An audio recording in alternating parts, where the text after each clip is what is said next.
Olá, abençoados, bem-vindo ao canal Sala da Graça, o canal esse que pertence ao Ministério Sala da Graça. Eu sou o irmão Mac, ministro do Novo Pacto e falo de Parnamirim, estado do Rio Grande do Norte. Hoje eu quero ministrar aqui mais um tema maravilhoso, que tem por título A Mente Natural. Eu coloquei aqui o subtítulo, O Espírito de Ensino Humano. Então, veja que ele fala sobre a mente natural. E o subtítulo, o espírito de ensino humano, né? Quando se refere a espírito, espírito é um conjunto de doutrina, de ensinamentos, né? Então, tem essa conotação, esse significado. Vamos ler aqui, vou abrir aqui o slide. De vez em quando vou dar uma paradinha, tomar um pouco d'água, para lubrificar aqui as cordas vocais ou pregas vocais, ok? Então, anota aí, pegue seu caderno para anotar aí os textos. Deixa eu tomar uma água.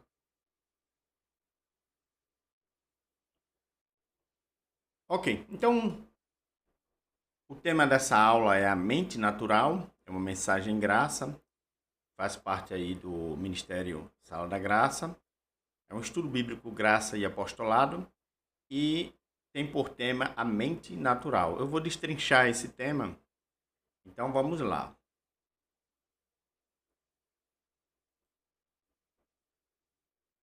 Esse é o primeiro texto bíblico que estaremos lendo, que é 1 Coríntios, capítulo 2, 13, verso 13, que diz o seguinte: As coisas que falamos não são ensinos de palavras de sabedoria do homem, mas em ensinos do Espírito, comparando as coisas espirituais com espirituais. Então, como a gente leu aqui no tema, que é a mente natural, né, a mente natural ou mente carnal, o espírito de ensino humano, ou seja, quando fala de espírito se refere a um entendimento, a um conhecimento, a uma ciência humana, não uma ciência de Deus, não conhecimento humano. Quando fala de ciência, conhecimento.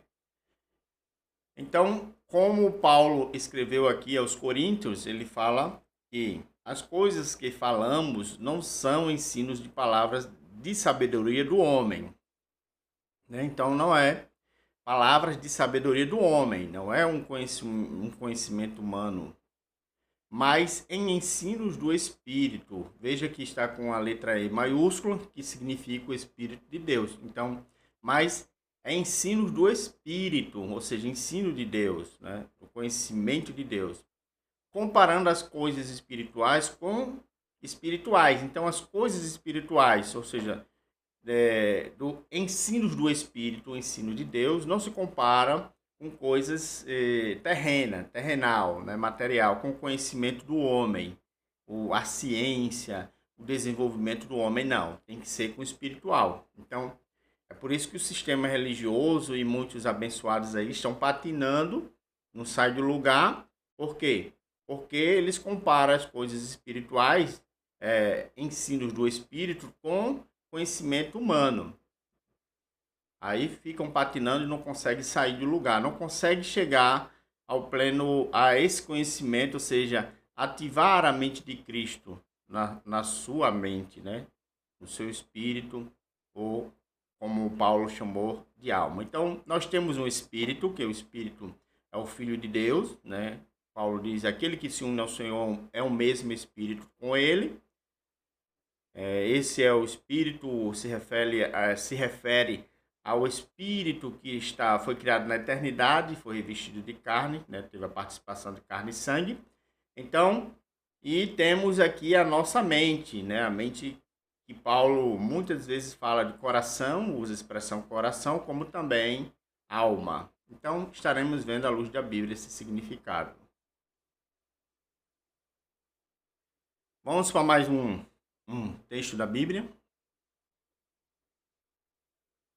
1 Coríntios capítulo 2, a gente leu o verso 13, nós vamos para o verso 14, que diz assim: A alma do homem não recebe as coisas do Espírito de Deus, pois para ele é insensatez, e não se pode conhecer por que se examinam espiritualmente. Ou seja, ele fala aqui a alma do homem. Quando fala alma, significa a mente, a parte carnal, os sentimentos, todo essas coisinhas que vem em pacote alma. Então ele diz assim: a alma do homem não recebe as coisas do Espírito de Deus. Veja que novamente está com E maiúsculo, Espírito de Deus, se refere ao Espírito de Deus, né, como ele diz aqui, a Deus, o próprio Deus, pois para ele é insensatez. Então as coisas espirituais, os ensinamentos da graça, a ciência de Deus são insensatez para o homem carnal, o homem natural. Quando se refere homem e mulher, está englobando os dois sexos, né? Então, homem, mente, entendimento, né? Então, as coisas do Espírito de Deus, pois para ele é insensatez, e não se pode conhecer porque se examinam espiritualmente. Então, as coisas de Deus, a ciência, o conhecimento de Deus, não pode ser compreendido com a alma, né? Mas sim examinam espiritualmente, com a mente ativada, a mente de Cristo em nossa mente. Então, coisas espirituais se discernem espiritualmente, com o conhecimento da graça de Deus. Não é o muito estudar, não é o muito estudar, mas é Deus que nos revela. Então, a partir do momento que Deus nos revela que a mente de Cristo é ativada em nós, a gente passamos a enxergar as coisas espiritualmente, ou seja, examinar espiritualmente as coisas espirituais. Quero aqui somente essa curiosidade aqui, ler que diz assim: a palavra alma em grego, no grego antigo é pseiche, que significa alma, mente, sopro de vida ou borboleta. Representa a essência imaterial, o princípio vital ou a consciência de um indivíduo. Veja, a consciência, a mente, frequentemente diferenciada do corpo físico, soma. O corpo físico chama de também soma, né, em grego antigo. Mas juntando alma, a gente pode englobar a mente e o nosso corpo carnal, né? Então, tudo isso, esses sentimentos, tristeza, dores, tudo isso está englobado nesse conjuntinho, né? Essa coisa chamada alma, que faz parte do nosso corpo carnal. Por isso que a Bíblia diz, Paulo falou que a palavra de Deus é a âncora da nossa alma, ou seja, o verdadeiro evangelho, a graça e o apostolado, ela é a âncora, é ela que nos segura, nos firma e nos faz andar em graça, reinar em vida. Não andando segundo os desejos da nossa carne, mas do Espírito.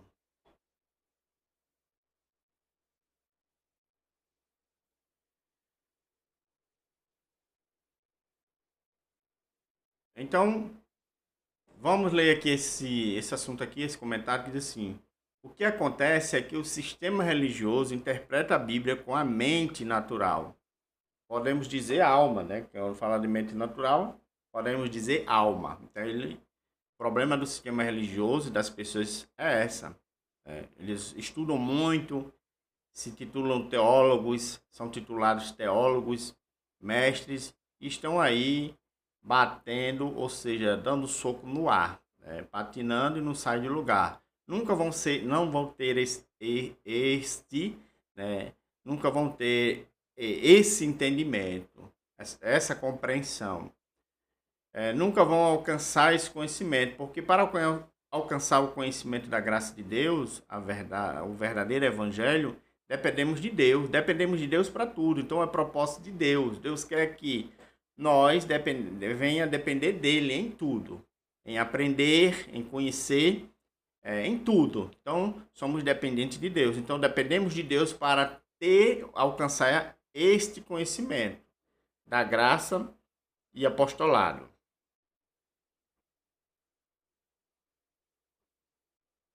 Lendo aqui 2 Coríntios, capítulo 3, verso 6, diz assim: que nos capacitou para ser ministro de uma nova aliança. Veja, ele nos capacitou para sermos ministros de uma nova aliança, ou seja, do novo pacto, do evangelho depois da cruz, não antes da cruz. Então, por isso que eu me declaro ministro da nova aliança, do novo pacto. Então, porque ele me capacitou e capacitou você para isso, para que a palavra corra, porque existe um povo, um grande povo aí, que está sedento de ouvir o evangelho da verdade, que está cansado dos ensinamentos do sistema religioso, que só tem cada vez mais corrompido famílias. Então, ele diz aqui que nos capacitou para ser ministros, né, para ser ministro de uma nova aliança, não de letras, mas do espírito. Ou seja, ele está falando, quando ele se refere a essa parte física, letras, né, letras que no antigo pacto, ele diz não de letra, não mais do antigo pacto, né? Aí ele diz aqui, ele diz não mais de letra, mas do espírito, ou seja, depois da cruz. Pois a letra mata, ou seja, a lei matava, né? Nós sabemos, ele usa aqui, faz uma alusão aqui, uma comparação com a letra, a lei de Moisés com o antigo pacto. Ele diz que a letra mata, e a lei matava mesmo. Se a gente for analisar, falando fisicamente, a lei matava, a lei executava, ali no Sinédrio era julgar as pessoas e eram executadas as pessoas. Então, o antigo pacto ele mata. Então também, como matava fisicamente, mata espiritualmente. Então muitos abençoados, por isso que Paulo diz, desperta tu que dormes. Ou seja, levanta, acorda, pois está morto, porque quem está debaixo do antigo pacto, da letra, está morto, né? Precisa conhecer o verdadeiro evangelho, ter a mente de Cristo ativada em sua mente, para que você reine em vida e ande em luz, né? Então, por quê? Porque no Espírito o Senhor já completou, já nos completou. No Espírito, o meu Espírito já está perfeito, foi salvo. Mas precisamos salvar a nós mesmos, a nossa mente, e essa salvação ela só vem por meio do Evangelho da graça de Deus. E ele diz aqui, e o Espírito da vida, né? Ele diz que a letra mata, o Espírito da vida, ou seja, a palavra de Deus, o Espírito de Deus, né? Que é o Espírito de Deus, palavra, sã doutrina, apostolado, ele dá vida, né? Então, por isso que falamos reinar em vida, né? Ele nos dá esse entendimento de estarmos gozando, usufruindo dos benefícios do novo pacto. Prossigamos. Os ensinos da graça é loucura, né? Então, o que pregamos, o que ensinamos, o que eu estou falando aqui, e que muitos abençoados que estão combatendo o bom combate, eles são considerados por loucuras assim, até mesmo por pessoas que estão ali declarando cristão, declarando que pregam a graça, mas estão debaixo do antigo pacto, estão debaixo da letra, mortos, porque a letra mata. A morte aqui na mente. Então, para eles, isso é loucura, somos loucos.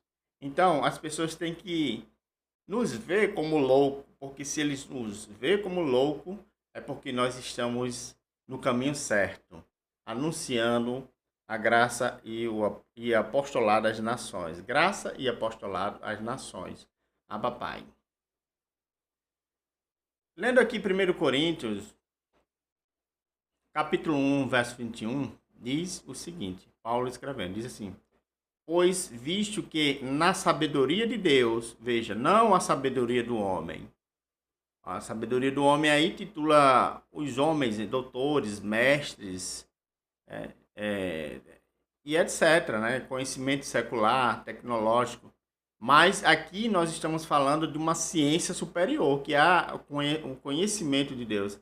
Essa é a ciência superior, a verdadeira ciência. Então diz assim, pois visto que na sabedoria de Deus, o mundo não conheceu pela sua própria sabedoria, ou seja, pela sua própria sabedoria, é o que a gente vê aí, muitas pessoas patinando aí, querendo entender as coisas de Deus, criando sofisma, né? Como a Bíblia diz, fortalezas, corrompendo pessoas, é um absurdo. Então, isso aí Paulo chamou de sua própria sabedoria. Então ele diz aqui, pois visto que na sabedoria de Deus, o mundo não o conheceu pela sua própria sabedoria. Ou seja, se for pela sua própria sabedoria, você não vai adquirir a sabedoria, o conhecimento de Deus. Não.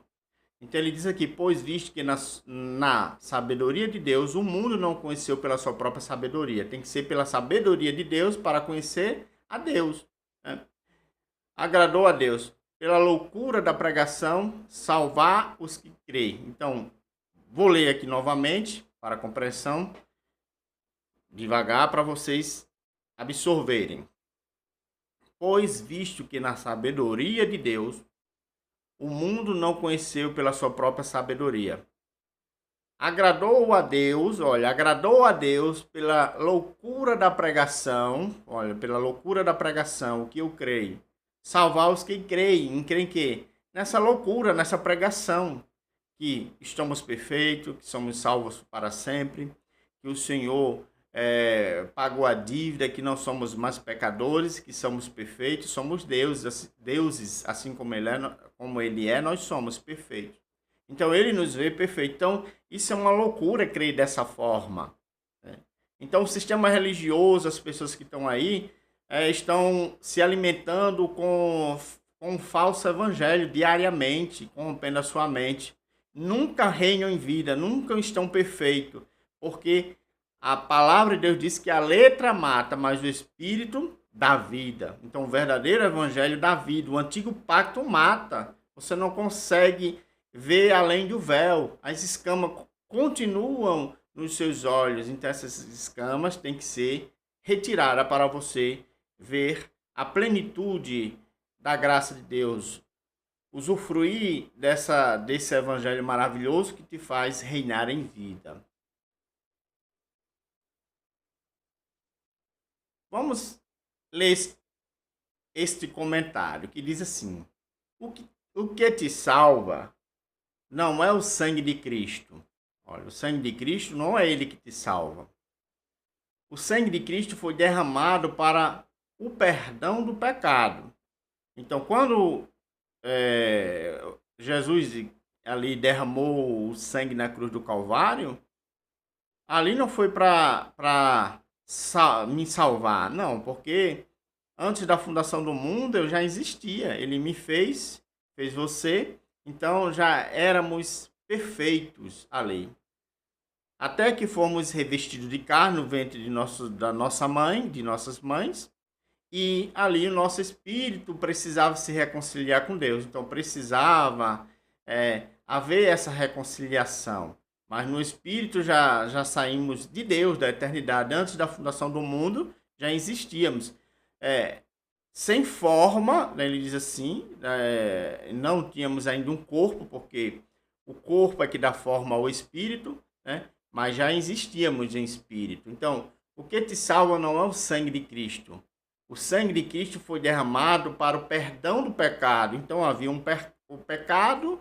Então, o sangue dele foi derramado para perdoar esse pecado. Então, essa foi a finalidade, o objetivo do derramamento do sangue de Jesus Cristo. Então, ele diz aqui, o que te salva é a loucura de você perceber que isto está te dizendo a verdade. Ou seja, que o evangelho da graça está te dizendo a verdade. Te salva de ti mesmo, ou seja, o evangelho da graça. A ciência de Deus, ele me salva de mim mesmo, ou seja, que salvação é essa? Ele me faz andar em espírito, não andar segundo a concupiscência da minha carne. Essa é a salvação diária, a salvação que nós adquirimos por meio da ciência de Deus, do conhecimento de Deus. Então, essa é uma verdade revelada e desde já, queridos abençoados, te convidamos a deixar os rudimentos da doutrina de Cristo e começar a desfrutar da tua posição em Cristo.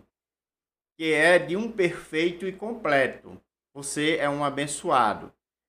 Eu estou preparando um estudo maravilhoso que fala sobre o inferno, e esse tema é um tema que eu estou degustando para trazer para os abençoados. Então, eu espero que vocês absorvam o que eu estou postando para melhorar, ou seja, para que você venha compreender melhor o próximo tema. Eu espero gravar esse tema em breve, mas desde já eu, em Cristo Jesus, declaro os olhos do vosso entendimento iluminado. Então, até a próxima. Aba Pai, abençoados.